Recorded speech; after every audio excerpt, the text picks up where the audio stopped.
The Kentucky Derby is built on speed, tradition, and precision, right down to the pound. For some jockeys, maintaining the right weight is quite difficult.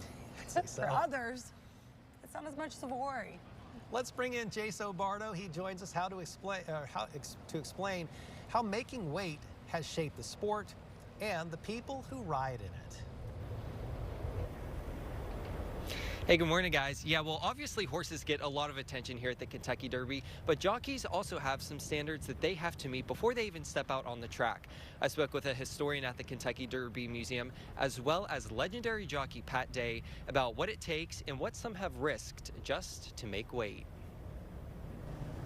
Inside the Kentucky Derby Museum, you'll find boots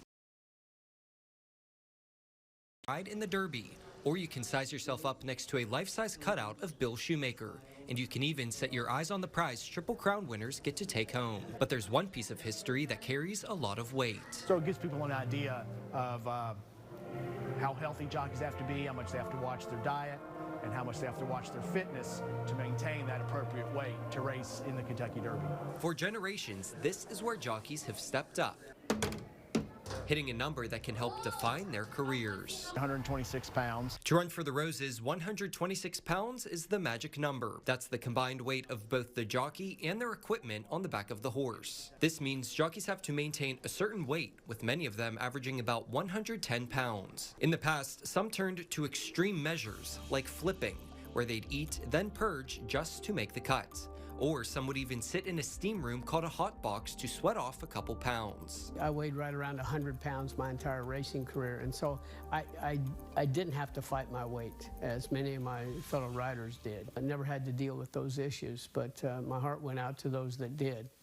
And I think it was just testimony to how badly they wanted to ride. No one really knows the pressures of race day, though, like the jockeys who've lived it. Derby Day was extra special. I mean, if you didn't get nervous and excited on Derby Day, you probably needed to find another job. Pat Day is a Hall of Fame jockey with nearly 9,000 wins under his belt.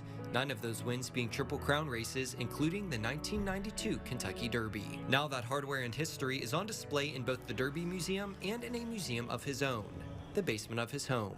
The Lord has enabled us to acquire quite a collection here. It's commonly accepted that the phrase "get the lead out" actually has roots in horse racing, referring to the lead weights on a saddle that could be added or removed before a race. If that didn't make up the weight, then they have these weighted pads. But for a man who spent decades making weight, now the only weight Day carries is a heart full of gratitude for a career that defined his life.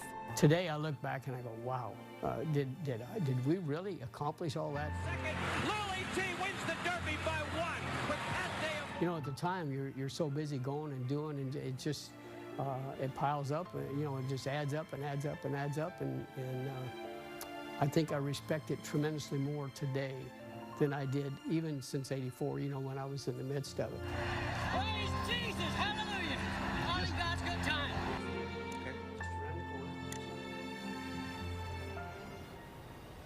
Pat Day truly is a legend in the industry. It was an honor to get to talk to him. And these days, he is commemorated with the Pat Day Mile, and that was renamed in 2015. It was moved from opening day to Derby Day, and it is a 1-mile run for 3-year-olds. And it is to honor Pat Day, obviously, as the all-time leading jockey here at Churchill Downs with nearly 2,500 wins. An amazing career.